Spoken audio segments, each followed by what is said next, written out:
कल हम लोग बड़े भाव से 10 प्रकार के नामापराधों के बारे में सुन रहे थे और कई लोगों को संभवतः उन 10 नामापराधों से कई चीजें क्लियर हो गए होंगी।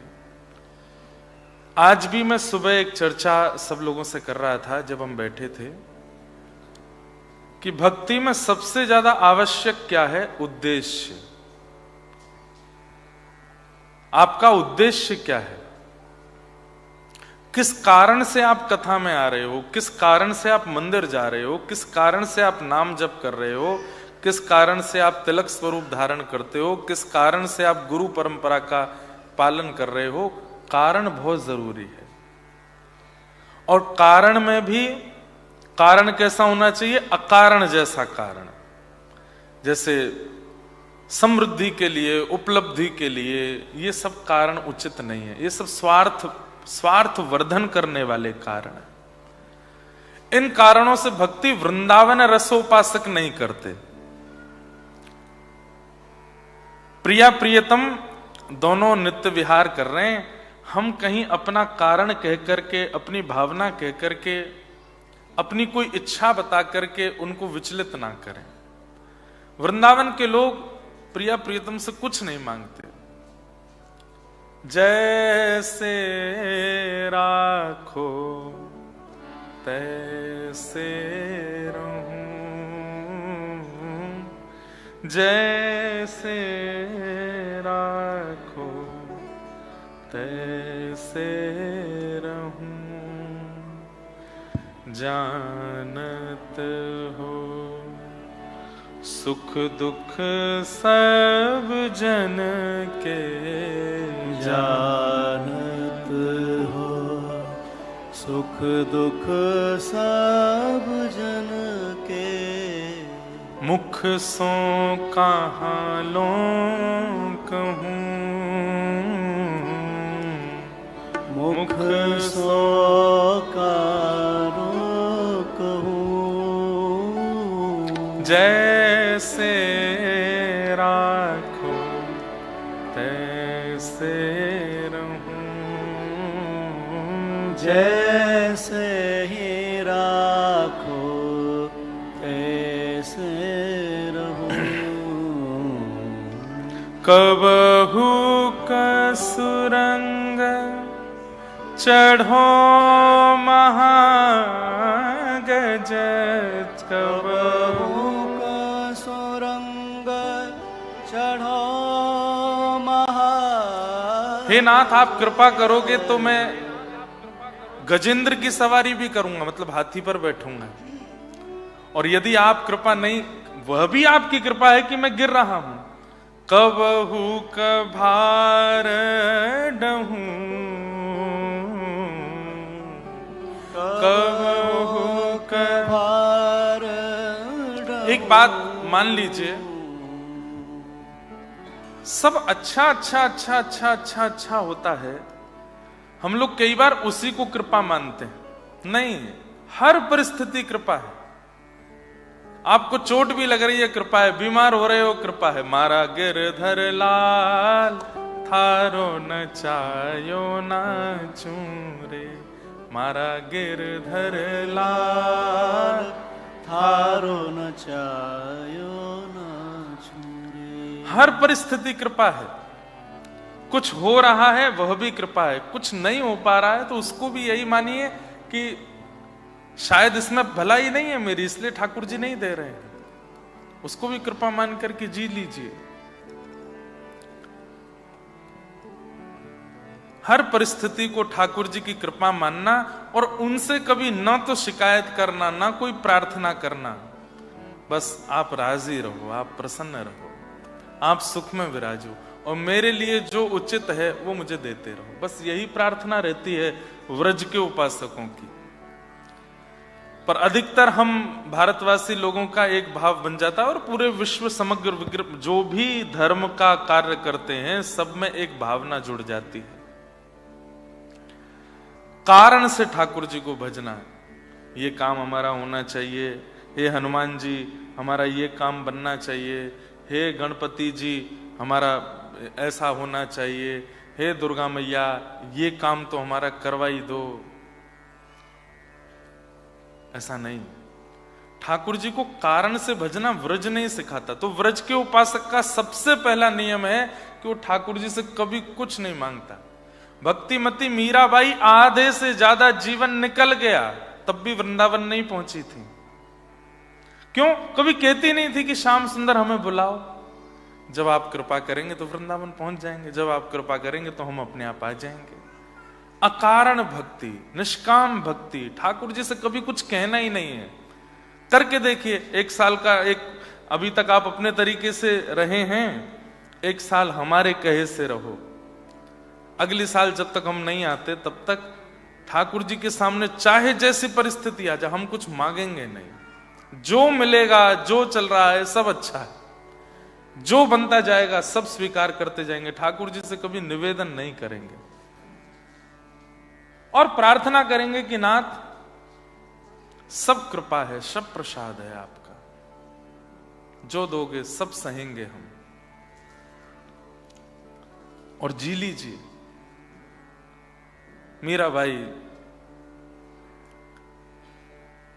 जितने भी पद हैं मीराबाई के, उन सब पदों में प्रेम है, भाव है, करुणा है, जिद नहीं है। केवल अंतिम पद जो उन्होंने अपने जीवन में गाया, बस उसमें एक जरा सी रिक्वेस्ट जैसी की थी ठाकुर जी से। मीराबाई का अंतिम पद, मेरा मन तो था कि 3 दिन या तो यहां या सिडनी में मीरा चरित्र कहें। अगर अब यहां तो निकल गया, सिडनी में कह देंगे। मेलबर्न वाले कह रहे नहीं नहीं यही सुनाओ। वैसे एक बात बोले, सिडनी से थोड़ी सी हल्की सी ज्यादा शांति वैसे मेलबर्न में, हल्की सी।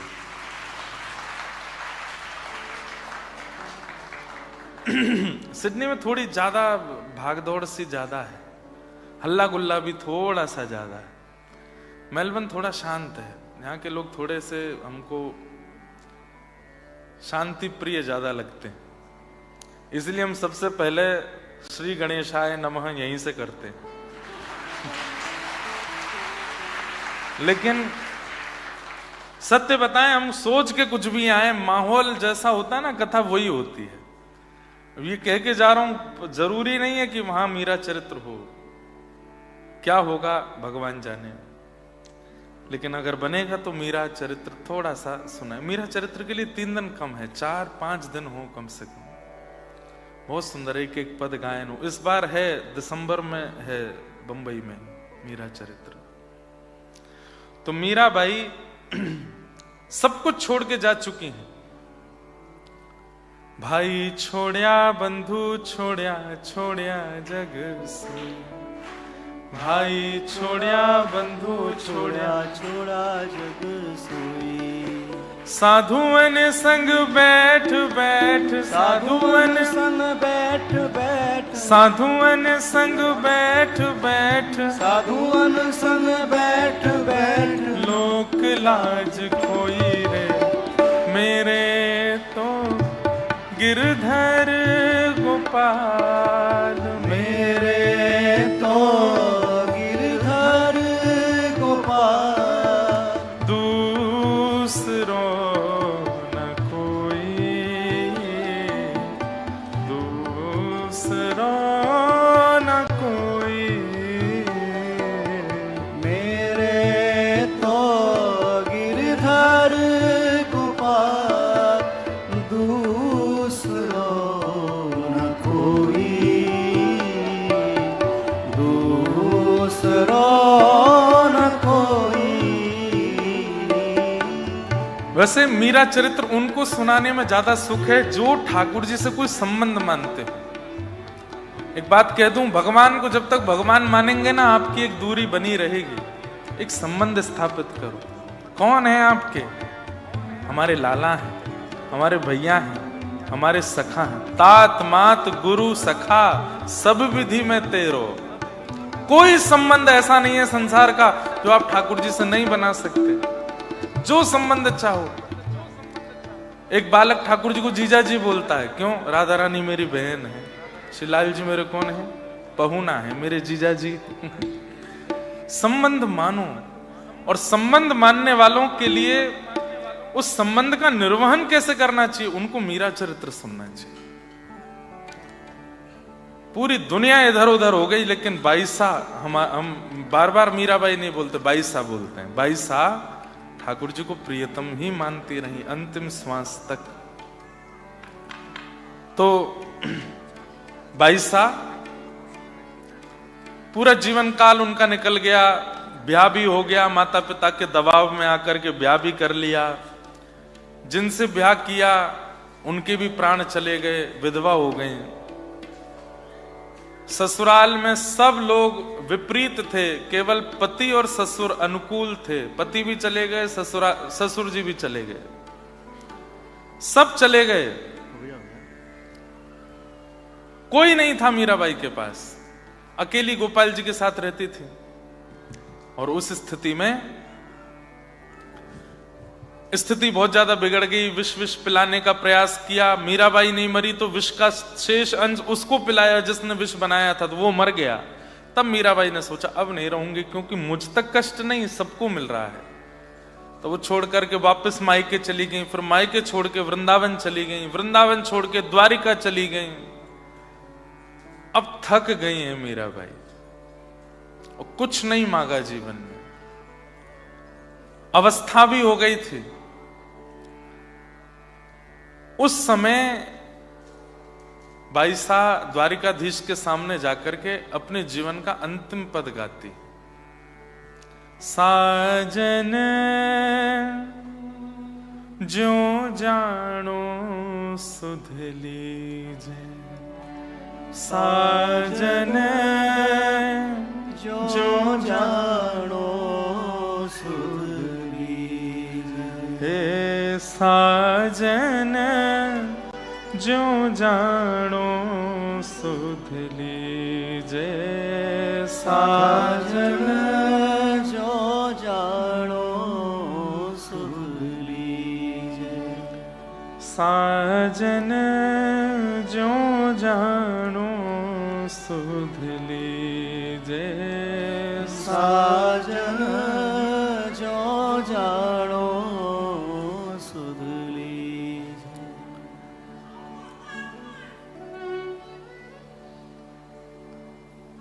नींद रैन भूख न प्यासा, नींद न रैन भूख नहीं प्यासा। मिल बिछुरण मत दीजे, मिल बिछड़न मत दीजे। मीरा के प्रभु गिरधर नागर, मीरा के प्रभु गिरधर नागर। मिल बिछुरण मत दीजे, साजन जो जानो सुध लीजे। साजन जो जानो। अपने पूरे जीवन काल के अंत में आकर के मीराबाई ने एक छोटी सी प्रार्थना की है, कभी जिद नहीं की ठाकुर जी से। क्या कहती हैं? जैसे भी आप चाहो मेरी अब सुध लीजिए, मैं थक गई हूं। घर छोड़ा, विवाह करके गई, विवाह में जिससे विवाह किया वो भी पधार गए। ससुराल के लोगों ने बहुत प्रताड़ना की, वहां से मायके आ गई, मायके से भी सब चले गए, वृंदावन आ गई, वृंदावन से द्वारिका आ गई।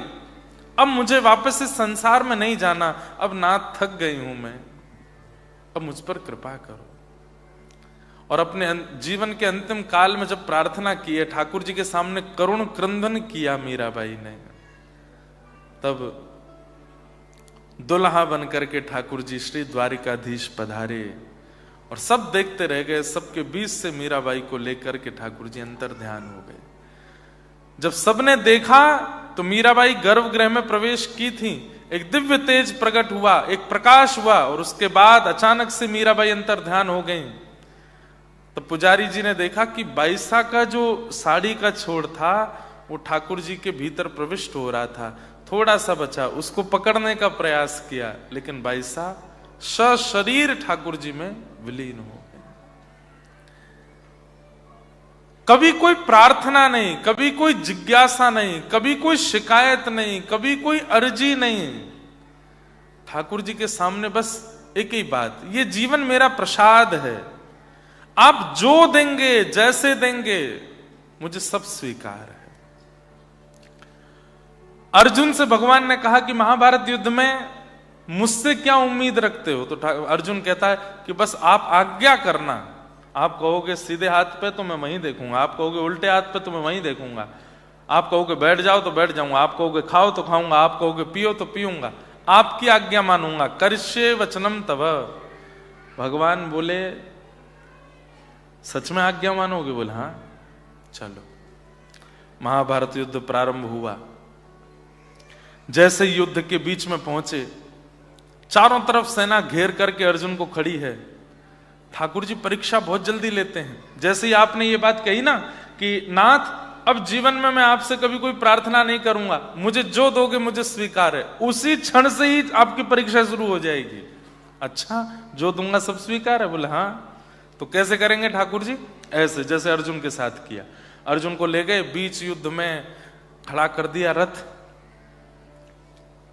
चारों तरफ से सेना खड़ी है बाण लेकर के, और उसी समय ठाकुर जी कहते हैं अर्जुन तेरा रथ आगे नहीं बढ़ रहा है। बोले क्यों? घोड़े प्यासे हैं। बोले अब क्या करूं? बोले इनको पानी पिलाना पड़ेगा। बोले वो कैसे पिएंगे? बोले नीचे उतरो रथ से, धनुष बाण निकालो, पृथ्वी में गड्ढा करो, जल का स्रोत प्रकट करो, और जल का स्रोत निकाल करके जल व्यवस्थित करके इनको पिलाओ, और पिला करके दोबारा रथ में लगा दो। अर्जुन बोला आप ये बात सीरियसली बोल रहे हो? नाथ आनंद मत लीजिए मुझसे, रात में आनंद ले लीजिएगा, थोड़ा मजाक आदि सब बाद में करते हैं, ये क्या युद्ध मैदान के बीच में क्या कह रहे हो? भगवान बोले तो फिर क्यों बड़ी बड़ी बातें कर रहा था कि करिष्ये वचनम तव, जो कहोगे सो करूंगा। आप सच में ही आज्ञा दे रहे हैं मुझे? बोले हाँ। क्या करना है दोबारा बताना? बोले नीचे उतरो, धनुष पे बाण लगाओ, पृथ्वी में गड्ढा करो, और गड्ढा करके जल निकालो। अब जल कोई ऐसे तो निकल नहीं जाएगा कि खोद दिया जल आ गया, 10 फीट पे, 15 फीट पे, 20 फीट पे जहां पानी होगा तब निकलेगा। उस पानी को निकाल के घोड़ों को पिलाओ, पिला करके दोबारा रथ में लगा के बैठ जाओ। अर्जुन बोले ये सब छन्नी बना देंगे मुझको, इन सबका एक ही केंद्र बिंदु है मैं। ठाकुर जी बोले तो फिर द्वारिका से यहां ला करके मेरा समय बर्बाद क्यों किया, जब मेरी बात ही नहीं माननी है तो।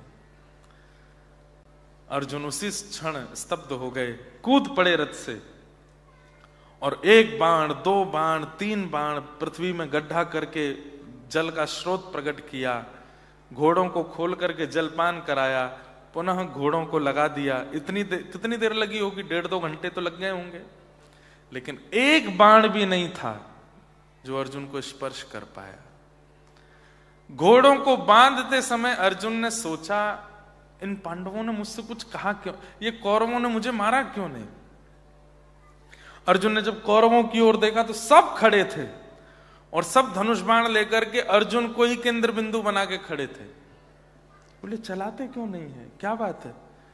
जैसे अपने रथ के ऊपर देखा तो श्याम सुंदर जो हाथ में चाबुक लेकर के बैठे थे, त्रिभंग ललित श्याम सुंदर ऐसे मदन मोहन बन के खड़े हो गए हैं। इतना सुंदर रूप उन्होंने धारण कर लिया कि कौरव भूल गए कि हमको अर्जुन को मारना है। सब ठाकुर जी को देखने में व्यस्त हो गए।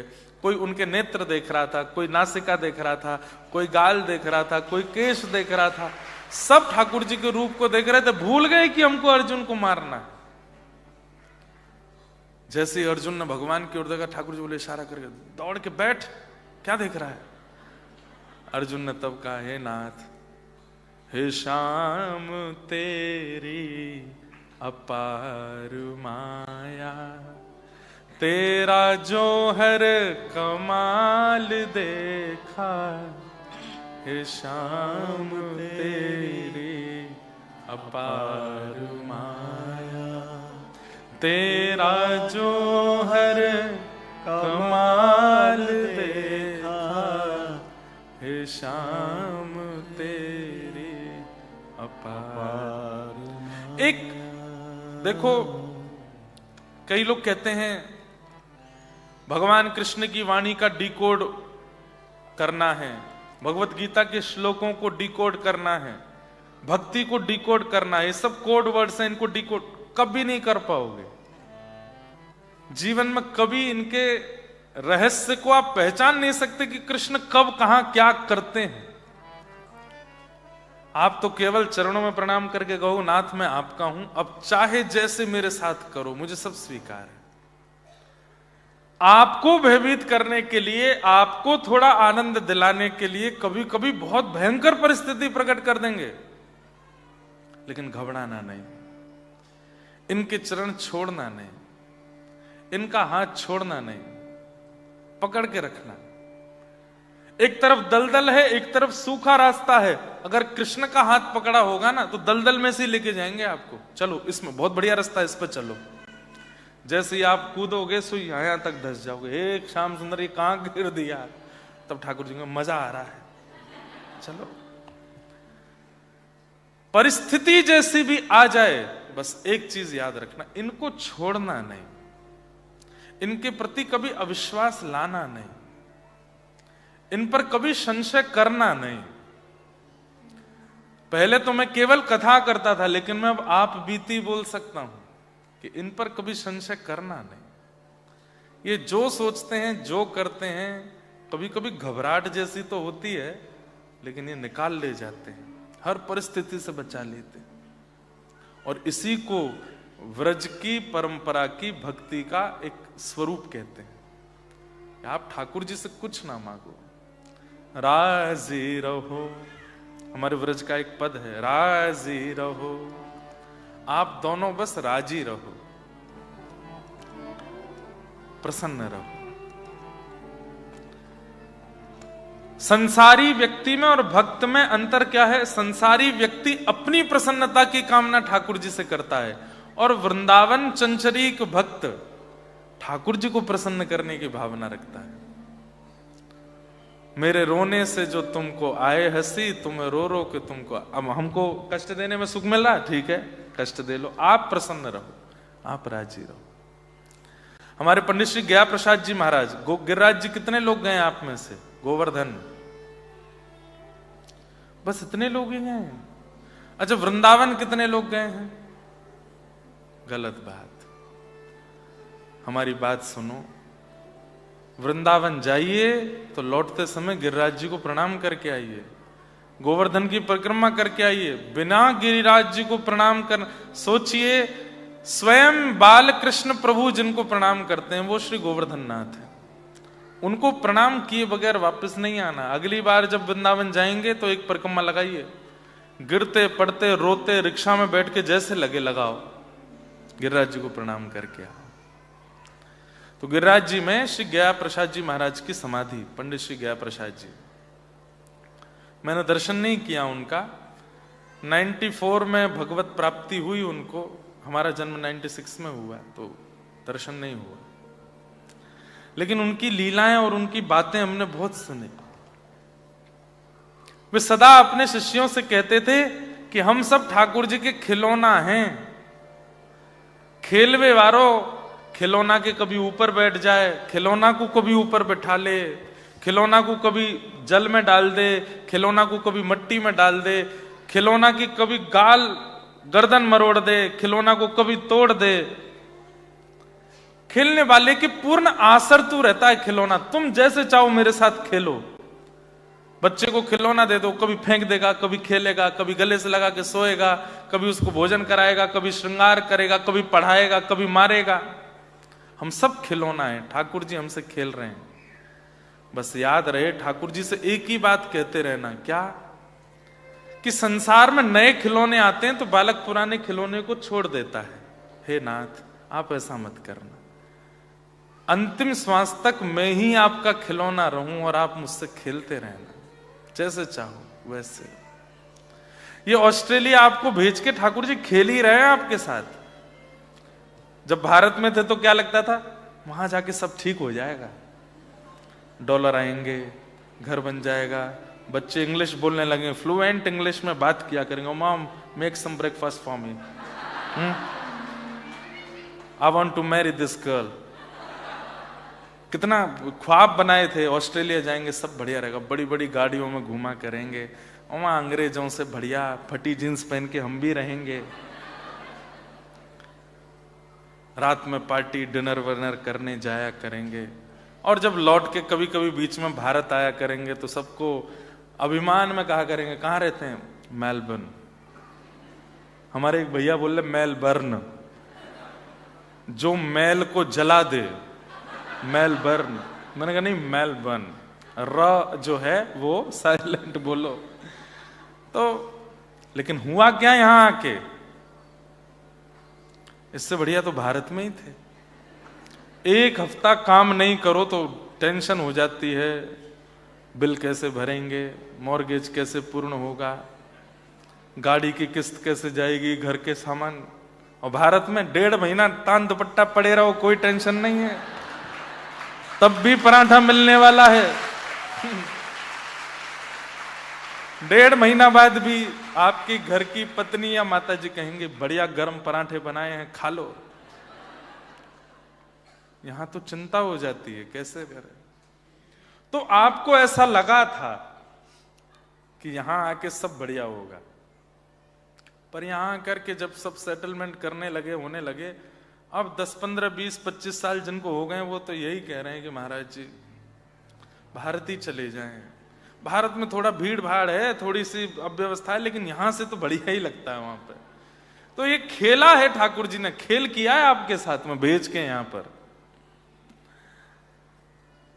सूरदास जी महाराज एक बहुत सुंदर पद गाते हैं,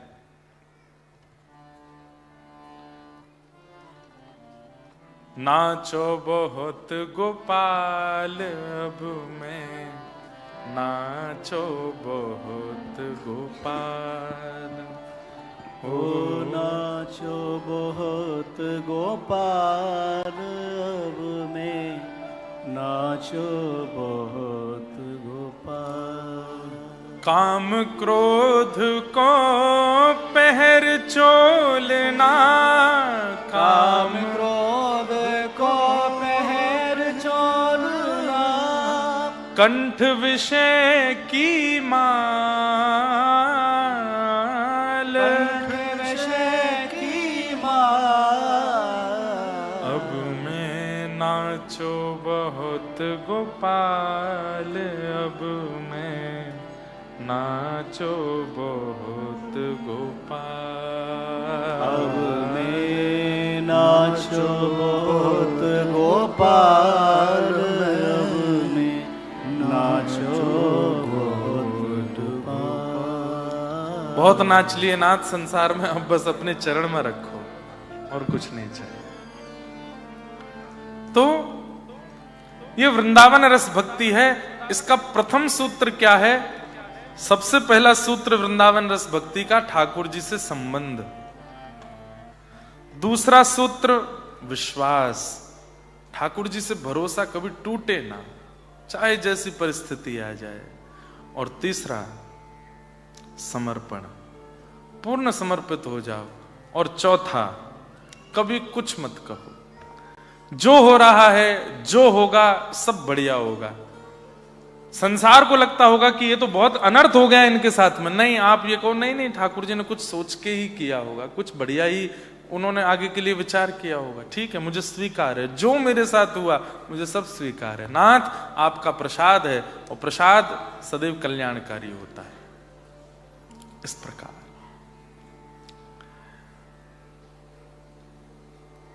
भागवत जी में भगवत भक्तों के कुछ लक्षण बताए हैं। इन्हीं लक्षणों में हम कुछ ब्रज के भक्तों के भाव सुनेंगे, और इन लक्षणों को आप ढूंढिएगा कि ये आपके अंदर ये लक्षण हैं कि नहीं है। सबसे पहला, उत्तम भक्त, उत्तम क्वालिटी का कौन सा? हम आपको बिजनेस तो सिखाने आए नहीं हैं। डॉलर कैसे और ज्यादा कमाए जाएं, ये सब व्यास मंच से नहीं बताना चाहिए। कई जगह भारत में व्यासपीठ पर भी ऐसी ऐसी बातें बताते हैं, घर के व्यापार की वृद्धि कैसे हो। अरे ठीक है, वो तो आप सब लोग कर ही लोगे संसार में। भक्ति में वर्धन कैसे हो और कितनी प्रकार की भक्ति होती है, क्या क्या उनमें ध्यान रखने वाली बातें होती हैं, कितनी कैटेगरीज होती हैं, हम कौन सी कैटेगरी में हैं, ये ध्यान से सुनो। उत्तम, सबसे उत्तम भक्त का लक्षण क्या है? सर्वभूतेषु यः पश्येत्, श्रीमद् भागवत जी में, सर्वभूतेषु यः पश्येत् भगवद भावमात्मनः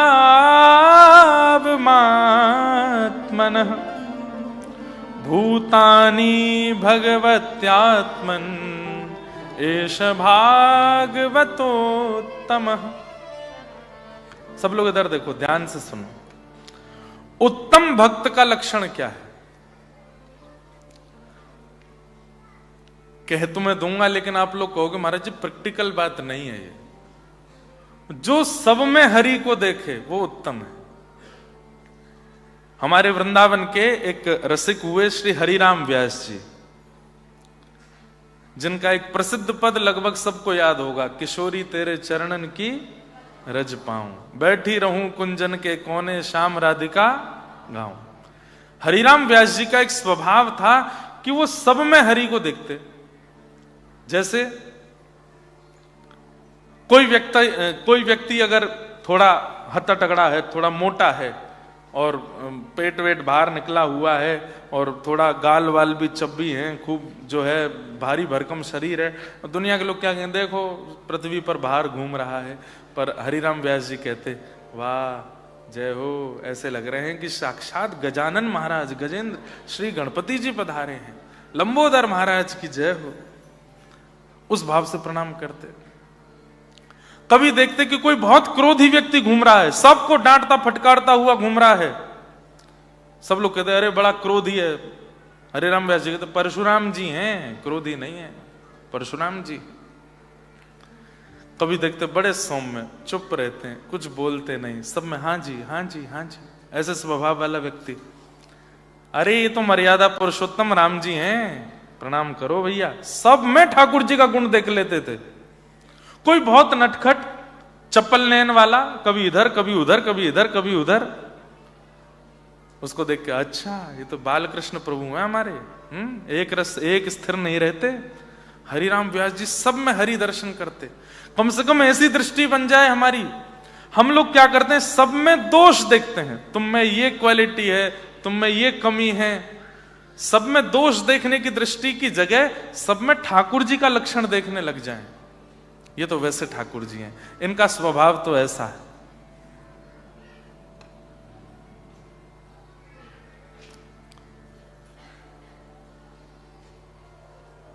एक व्यक्ति हमारे मित्र हैं, बोले महाराज जी जिसके बाल नहीं हो उसको क्या देखें, उसमें क्या देखें? मैंने कहा वामन भगवान है, अभी अभी जनेऊ करा के आए हैं बस एक शिखा रखने की देरी है तो वो भी हो जाएगा। ऐसा कोई स्वरूप है ही नहीं जो हम लोगों में हो, ठाकुर जी वे स्वरूप के ना हो। आजकल दाढ़ी मूछ भी रखते हैं, फैशन है, सब लोग रखते हैं।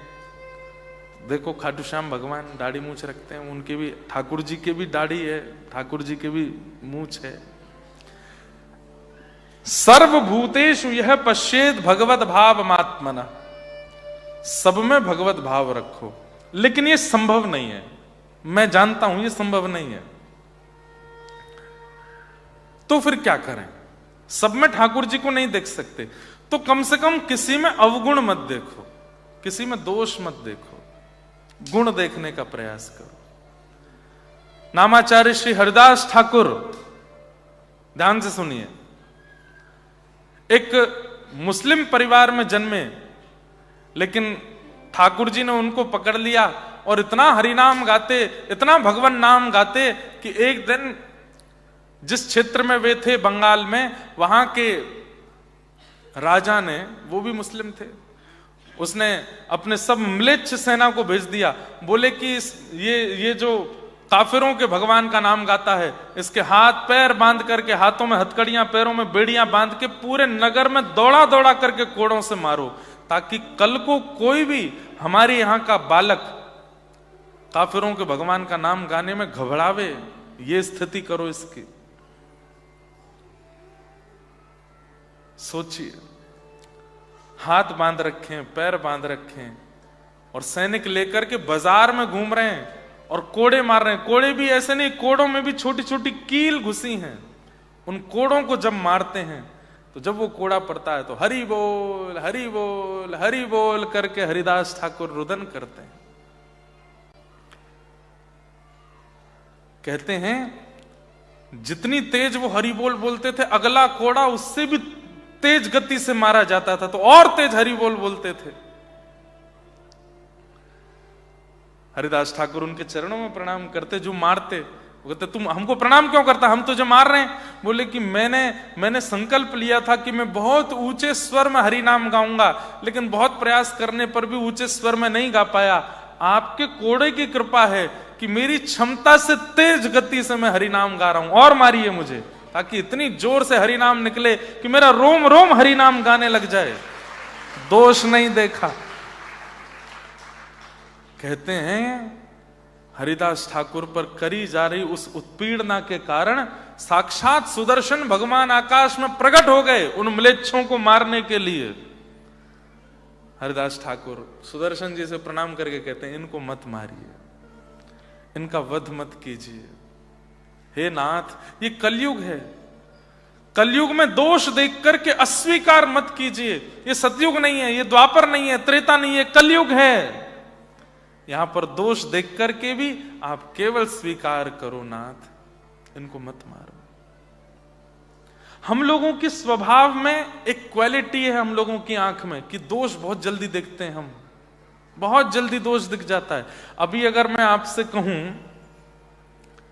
अपने बगल वाले को देखो, देखो एक बार, देखना एक बार, देखो बगल वाले को देखो, और कहा जाए कि चलो अब इसके बारे में 10 अच्छी बातें लिख के बताओ, तो आपको क्या लगेगा?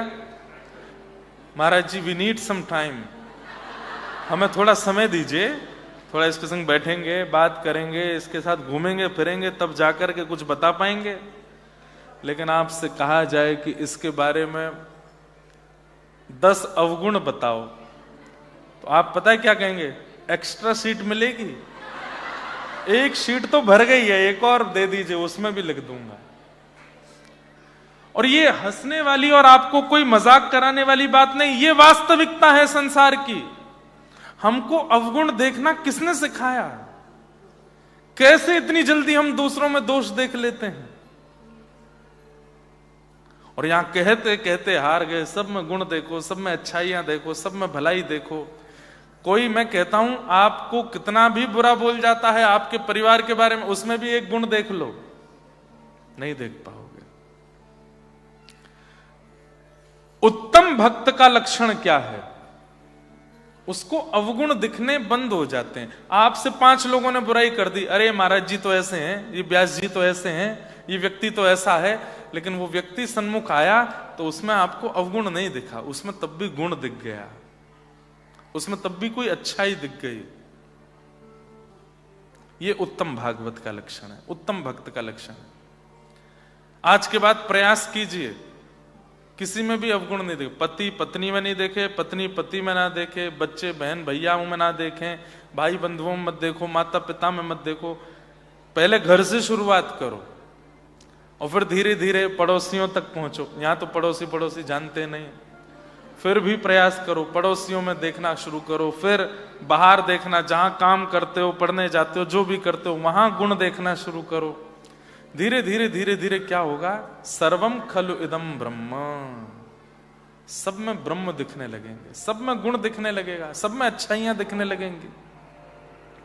जैसे ही किसी में अवगुण दिखता है तुरंत नेत्र बंद किया करो, हरे कृष्ण कृष्ण कृष्ण हरे हरे, हरे राम राम राम हरे। मुझे अवगुण नहीं देखना है, मुझे दोष नहीं देखना है। इनका जो भी अवगुण देखा, हे नाथ कृपा करो वो अदृश्य हो जाए, मुझे पता, मुझे याद ही ना रहे कि इनमें ये अवगुण था, मुझे केवल गुण देखा हो। यह दृष्टि बनानी पड़ेगी आपको। हां, कोई व्यक्ति दुराचारी है, कोई व्यक्ति महापापी है, कोई व्यक्ति बिल्कुल अधम क्रियाओं में है, उसमें भी उसको देख लिया, देख गया कि हाँ भाई ये गलत कर रहा है, तो उसको भी दूर से प्रणाम करो, फिर जीवन में उसके पास जाओ मत, उसका त्याग कर दो। जो स्वभाव से ही है कि वो गलत ही करता है, उससे दूरी बना लीजिए। लेकिन चलते फिरते आदमी में, उठते बैठते लोगों में भी अवगुण देखना, ये अच्छा स्वभाव नहीं है। गुण देखो। मैं फिर कहूंगा, ये कथा उन लोगों के लिए है जो अपने जीवन का उद्देश्य ठाकुर जी को मान चुके हैं और जो चाहते हैं कि हम अपने जीवन का कल्याण कर लें। डॉलर वॉलर कमाना और ये सब तो चलो ठीक है, लेकिन बस ये जन्म जो है ये सफल हो हमारा, उन लोगों के लिए बात है। अवगुण देखना बंद कीजिए, सब में दोष मत देखो। और जब किसी में दोष देखते हैं तो एक बार दर्पण में जाके खुद को भी देख लिया कीजिए। हम जैसे बहुत दूध के धुले हैं। दूसरों में अवगुण देखना हम लोगों को इतना अच्छा आता, खुद को देखा है, खुद में देखा है। दोष मत देखो। सर्वभूतेषु यः पश्येत् भगवद् भावमात्मनः भूतानि भगवत्यात्मन् एष भागवतोत्तमः। मीराबाई कहती हैं, मैं देखूं जिस ओर सखीरी, मैं देखूं जिस ओर सखीरी, सामने मेरे सांवरिया, सामने मेरे सावरिया, ओ सामने मेरे सांवरिया, सामने मेरे सावरिया, मैं तो नाचूंगी सांवरिया, मैं तो नाचूंगी सांवरिया, मैं तो नाचूंगी सांवरिया, मैं तो नाचूंगी सांवरिया। सबई जन गोपाल के सबई भूमि गोपाल की, ये बुद्धि रख के सब में गुण देखो, नहीं देखिए दोष सब में। हर कोई परफेक्ट नहीं होता इस संसार में, सब में दोष होते हैं, लेकिन दोष देखना नहीं है, हमें गुण देखना है, क्वालिटीज देखनी है। वही गुण देखते देखते देखते देखते देखते देखते एक दिन आपका ऐसा स्वभाव बन जाएगा। और ये बात मैं बोल रहा हूं, इसका मतलब मैं नहीं करता, ऐसा नहीं। मैं बहुत प्रयास करता हूं कि मैं किसी में अवगुण ना देखूं। हमारी निंदा करने वाले लोगों की बातें भी जब मेरे सामने आती हैं कि आपके बारे में ऐसे बोल रहे थे, हम कहते कोई बात नहीं, उसमें भी एक गुण देखो, उसकी कोई अच्छाई तो होगी। और ये भागवत जी की कृपा है कि ऐसे गुण बन पाते हैं। सब में गुण देखो, किसी में दोष नहीं। उत्तम व्यक्ति का लक्षण है, वो सब में अच्छाइयां देखता है। और धीरे धीरे अच्छाइयां देखते देखते देखते देखते दृष्टि में एक क्वालिटी आ जाएगी कि जहां देखेगा उधर श्याम सुंदर दिख जाएंगे। कई ऐसे मेरे मित्र हैं वृंदावन के, उनको कहीं ना कहीं ठाकुर जी दिखते हैं, वो फोटोज भी खींचते हैं। कोई वृक्ष देखेंगे उसमें आकृति दिख जाएगी, सामान्य को नहीं दिखी, उनको दिख जाएगी। बादल देखेंगे, बादल में आकृति दिख जाएगी। पत्थर देखेंगे, पत्थर में आकृति दिख जाएगी। ये कपड़ों में सरवट आ जाती है, हम लोगों को लगेगा उनको वहां भी ठाकुर जी की आकृति दिख जाती है। व्यक्ति विशेष में ठाकुर जी का भाव दिखने लगता है। गुण देखने से भगवत दर्शन की ये प्रारंभिक सीढ़ी प्रारंभ हो जाती है। उत्तम नहीं बन सकते तो मध्यम बनने का प्रयास करो। मध्यम क्या? मध्यम कौन? ईश्वरे तदधीनेषु बालशेषु दिशस्तु च प्रेम मैत्री कृपापेक्षा यह करोति समध्यम। मध्यम भक्त कौन है? ध्यान से सुनो। वैसे ये मेलबर्न वाला सेशन इतना बढ़िया लग रहा है हमको। आपको कागज पेन लेके बैठना चाहिए, लिखने वाला ये क्वालिटीज हैं, ये सब निर्माण करना चाहिए। पर अच्छा, आप लोगों की मेधावी बुद्धि है, याद कर लोगे ना जल्दी हैं? कल एग्जाम ले लें आप सबका। 2 दिन में क्या सुना है हमने? वैसे ही कल मंडे है, एग्जाम की बात सुन के और कम लोग आएंगे।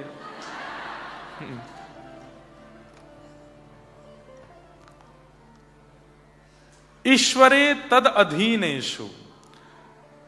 मध्यम व्यक्ति जो उत्तम नहीं है, उत्तम कौन? जो सब में ठाकुर जी को देखे। ठाकुर जी नहीं देख सके तो सब में गुण देखे। लेकिन जो यह नहीं कर पा रहा है वो मध्यम बनने का प्रयास करे। मध्यम की स्थिति क्या है? ईश्वरे तद अधीनेषु। वो ठाकुर जी में और इंसानों में भेद तो रखता है। ठाकुर जी, इंसान इंसान है। हमारे आचार्य चरण, जिस परंपरा में हमारी दीक्षा हुई, श्री रामानुजाचार्य, तो रामानुजाचार्य जी के दामाद थे, उनका नाम था लालाचार्य। क्या नाम था? श्री लालाचार्य जी। बहुत सुंदर चरित्र, ध्यान से सुनना। तो श्री लालाचार्य जी रामानुजाचार्य जी से दीक्षा ली उन्होंने। तो दीक्षा लेने के बाद उन्होंने एक दिन आचार्य चरण से पूछा कि आप अपने शिष्य को कुछ आज्ञा दीजिए। तो रामानुजाचार्य जी ने आज्ञा दी, सब में ठाकुर जी का दर्शन करो, सब में परमात्मा को देखो। तो लालाचार्य जी बोले, गुरुदेव क्षमा, आपकी आज्ञा काटना तो नहीं चाहिए मुझे, लेकिन मैं जो बात है वो स्पष्ट कह दूं। क्या? मैं भगवान को सब में नहीं देख सकता। इंसान इंसान है, भगवान भगवान है, मैं उनको कैसे देख लूंगा साथ में? तो रामानुजाचार्य जी बोले, मुझे ये बात बहुत अच्छी लगी आपकी। ये कई लोग होते हैं ना कि गुरु ने कुछ कह दिया, कर तो नहीं सकते, लेकिन जबरदस्ती दिखाने के, हाँ हाँ गुरुदेव आप तो बस आज्ञा करो, जो कहेंगे वो करने को तैयार हैं, आप तो बस कहने की देरी करो। ऐसी बड़ी बड़ी बातें नहीं की, आपने स्वीकार किया कि मैं नहीं कर पाऊंगा। सब लोग इधर देखो, ध्यान से सुनो। तो लालाचार्य जी बोले कि मैं सब में परमात्मा को नहीं देख पाऊंगा, कोई और आज्ञा कर दीजिए। तो दूसरी आज्ञा करते हुए आपने कहा कि सब में अपने गुरु को देखने लग जाओ, गुरु का दर्शन सब में करने लग जाओ, ये आज्ञा का पालन कर लो। लालाचार्य जी फिर से बोले, क्षमा करें मैं ये भी नहीं कर पाऊंगा। सब में अपने गुरु मेरे गुरु हैं, सब में उनको कैसे देख लूंगा मैं? तो रामानुजाचार्य जी बोले, तीसरी आज्ञा। बोले क्या? जो भी तिलक, जो भी कंठी और जो भी धोती या फिर किसी भी रूप में वैष्णव रूप में दिखे, उसको अपना कोई संबंधी मानो। लालाचार्य जी बोले, हाँ ये कर सकता हूं। भले ही नाम नहीं जानते, पहचानते नहीं है, गांव नहीं पता, कुछ नहीं, पर जो भी वैष्णव भेष में दिख जाए उसको अपना कोई संबंधी मान लो। ये काम कर लो? बोले हाँ ये कर लेंगे। बोले बस हमारी आज्ञा है, आज के बाद तिलक धारण करने वाले, शिखा धारण करने वाले, गले में कंठी पहनने वाले, धोती पहनने वाले वैष्णव कहीं से भी हैं, उनको तुम अपना संबंधी मानोगे। लालाचार्य जी बोले ठीक है। लालाचार्य जी की स्थिति ऐसी हो गई कि जैसे ही कोई तिलकधारी दिखता ना, तो अपनी पत्नी से बोलते, देखो अभी क्या हमारे छोटे भाई आ रहे हैं, तो थोड़े युवा दिखते, थोड़ा अच्छा शरीर होता है, युवा हैं, तो देखो हमारे छोटे भाई आ रहे हैं, तुम्हारे देवर आ रहे हैं। नाम नहीं पता है, गांव नहीं पता है, लेकिन पहुंच जाते, आइए आइए आइए भैया, कब आए? तो सामने वाला कहता, आप कौन? अरे हम दोनों बचपन के बढ़िया भाई हैं, दूर के भैया हूं मैं तुम्हारा, हमारा परिवार एक ही है। बोले कैसे, थोड़ा बताओ तो, हमारा परिवार एक। बोले बाद में बात करेंगे, घर चलो पहले। घर लेकर के आते, पैर धोते, घर में बिठाते, भोजन कराते, उनके अंग पर इत्र लगाते, इतना उनका सम्मान करते कि वो व्यक्ति भूल ही जाता पूछना कि हम भैया कैसे हैं दोनों। 2-4 दिन खातिरदारी करते, ठीक है भैया अगली बार जरूर आना, बोले हाँ आऊंगा। कोई वयोवृद्ध दिखते, तिलक गले में कंठी पहने दिखाई देते, पत्नी से कहते देखो घूंघट कर लो, बोले क्यों, तुम्हारे चाचा ससुर जी आ रहे हैं। मतलब जो तिलकधारी है, जो शिखा सूत्रधारी है, जो वैष्णव भेष में है, वो मेरा है। ये लालाचार्य जी ने नियम ले लिया। एक बार की बात, पूरे नगर में हल्ला जैसा फैल गया था कि लालाचार्य जी के तो सब संबंधी हैं, तिलकधारी हो, कंठीधारी हो, धोतीधारी हो, सब इनके ही हैं। अच्छा, आप एक बात सुनेंगे हमारी, आज भी संसार में ऐसे लोग हैं, पर वो तिलकधारियों को संबंधी नहीं बनाते, वो धोती वालों को, कंठी माला वालों को नहीं बनाते, दाम वालों से संबंध बना लेते हैं। जैसे दिखाई देता खूब दाम है, भैया आप हमको हमारे काका जी जैसे लगते हो, हम चाचा बोल लिया करें आपको, हाँ बोल लो भैया क्या बुराई है। बहन जी आप तो हमको मौसी जैसी, हमारी मौसी बिल्कुल आपकी जैसी दिखती थी, पता है ना कि मर्सिडीज से उतरे हैं बाहर, आप तो मौसी हो हमारी, मौसी जी। अब तो दूसरा कोई पूछे ये तुम्हारे भतीजे हैं, नहीं वो हमको धर्म की मौसी बना लिया उसने, वो धर्म की मौसी नहीं है, दाम की मौसी है, दाम के चाचा, दाम के जीजा जी। कई लोग ऐसे मिलते हैं मुझे, दुनिया में घूमते हैं ना, हमको बहुत लोगों की परख भी हो गई है। जैसे दिखता है कि धनी मानी व्यक्ति है, बहुत ज्यादा संपन्न व्यक्ति है, तो हमारा मन होता है कि संबंध न भी बना सकें तो कम से कम मित्र तो बना लें इसको। वैष्णव का उल्टा रूप होता है, जैसे दिखता है कि तिलक स्वरूप सुंदर धारण किया है, गले में कंठी पहनी है, एकादशी नियम करते हैं, ठाकुर जी की कथा सुनते हैं, इससे कोई संबंध बना लेते, इससे कुछ अपना संबंधी बना लेते हैं।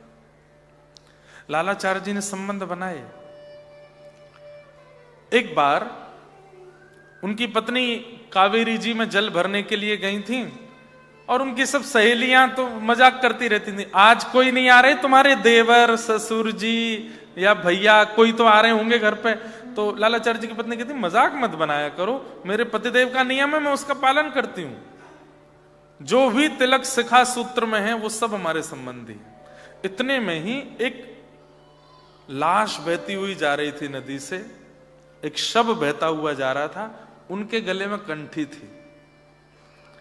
शव के गले में कंठी देख करके वो जो सहेलियां थी बोली अरे घूंघट कर ले, बोले क्यों, कहीं तेरे देवर तो नहीं जा रहे देख। और शव का जैसे ही दर्शन किया, शव के गले में कंठी देखी, पत्नी दौड़ करके गई। अच्छा एक बात तो है बंधुओं, सुंदर पत्नी मिल जाए, योग्य पत्नी मिल जाए, अच्छा भोजन बनाने वाली मिल जाए, अच्छा बोलने वाली मिल जाए, आपकी बात मानने वाली मिल जाए, या पत्नियों को ऐसे पति मिल जाए, कृपा है भगवान की। लेकिन आपकी भगवत कार्यों में आपकी सहायता करने वाली पत्नी मिल जाए तो ठाकुर जी ने सबसे बड़ा प्रसाद दिया है आपको। उसके लिए सदा धन्यवाद कहिएगा ठाकुर जी को कि आपने ऐसी पत्नी दी जो संसार के कामों में तो साथ निभाती है लेकिन धर्म कार्य में भी साथ निभाती है। या ऐसा पति दिया जो कथा में लेके जावे, वृंदावन लेके जावे, ठाकुर जी के वैष्णव संग में जावे। यही जोड़ी सबसे बढ़िया जोड़ी है, जो दोनों साथ में कथा सुनने आते हैं, जो दोनों साथ में भजन करते हैं, जहां दोनों साथ में ठाकुर जी की सेवा करते हैं।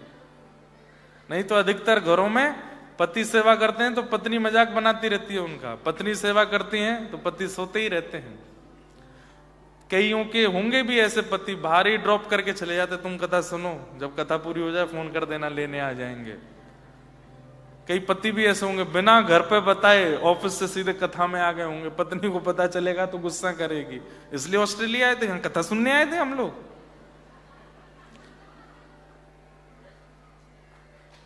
लेकिन दोनों वैष्णव हैं, तो ये बहुत बड़ी कृपा है ठाकुर जी की, बहुत बड़ी कृपा है। इसको ठाकुर जी की कृपा मान करके कभी कभी पत्नी तो छूती है पति के, पति भी छू ले पत्नी के। जय हो, तुम हमारी धर्म में साथ देती हो। अगर बगल में बैठी हो तो छू लो, दूर बैठी हो तो कथा के बाद छू लेना। ये हंसने वाली बात क्या है? हम किसको प्रणाम करते हैं, हम वंदन किसको करते हैं? जिसके कारण हमारे जीवन में कुछ अच्छा हुआ, जिसके कारण हमारे जीवन में ज्ञान आया, जिसके कारण हमारे जीवन में ठाकुर जी आए, हम उसको प्रणाम करते। कर लो। कईयों के घर में भक्ति नहीं थी, लेकिन कोई बालक का ऐसा जन्म होता है, वो बालक उनको भक्त बना देता है। वो बालक पूजनीय है, बालक वंदनीय है।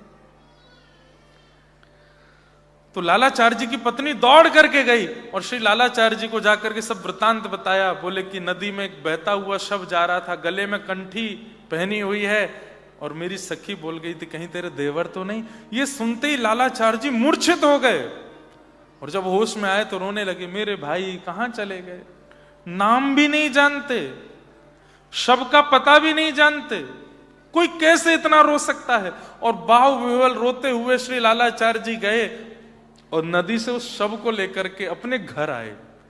घर में आके घर के सदस्य की जो जो क्रिया होती है वो सब लालाचार्य जी कर रहे हैं। हाथ में पिंड लगाना, उनका श्रृंगार करना, अर्थी बनाना।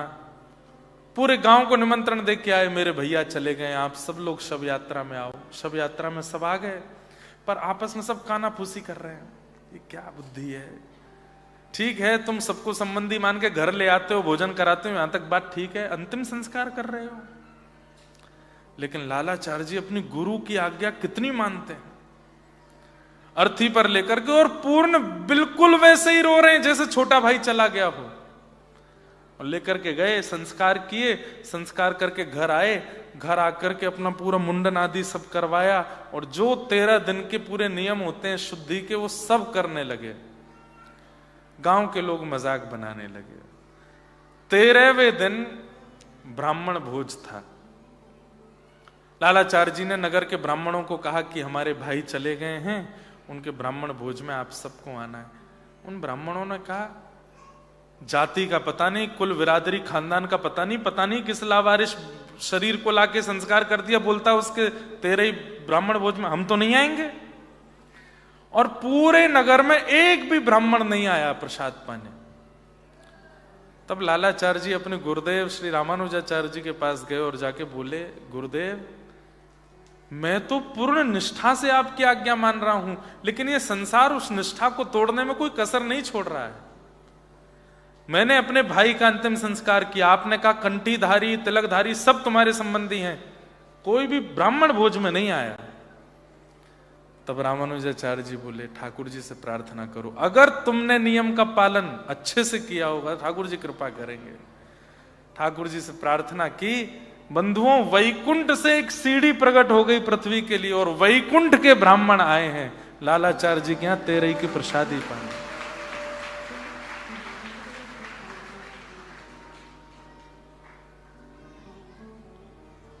कैसे कैसे आचार्य हुए इस संसार में, कैसे कैसे भक्त हुए। हम लोग कहीं स्टैंड करते हैं इनके आगे? केवल काउंटर को गिना देते हैं, 5000 नाम किए महाराज जी, 2 लाख नाम करते हैं महाराज जी। कुछ नहीं होना है इससे। आपका व्यवहार विचार यदि पवित्र नहीं है, कितना भी नाम कर लीजिए, कोई फर्क नहीं पड़ने वाला है। विचारों में, विकारों में, बुद्धि में, स्वभाव में परिवर्तन आना चाहिए। ऐसा ईश्वरे तदधीनेषु बालशेषु द्विषस्तु च प्रेम मैत्री कृपापेक्ष य करोति समध्यम। ईश्वर में प्रेम करे और ईश्वर के अधीन जितने भी भक्त हैं उनसे मित्रता करे, और जो ठाकुर जी से दूर रहते हैं, कथाओं से दूर रहते हैं, मंदिरों से दूर रहते हैं, नाम से दूर रहते हैं, उनसे स्वयं दूरी बना ले, ये मध्यम व्यक्ति का लक्षण है। ठाकुर जी से प्रीति करे, ठाकुर जी के भक्तों से मित्रता करे, और ठाकुर जी से दूरी बनाने वालों से स्वयं दूरी बना ले। तजोरे मन हरि विमुखन को संग, जाके संग कुमति उपजत है, पड़त भजन में भंग। तजोरे मन हरि विमुखन को संग, तजोरे मन हरि विमुखन को संग। उपेक्षा करो उन लोगों की जो ठाकुर जी से दूर करने वाले हैं या दूर रहते हैं।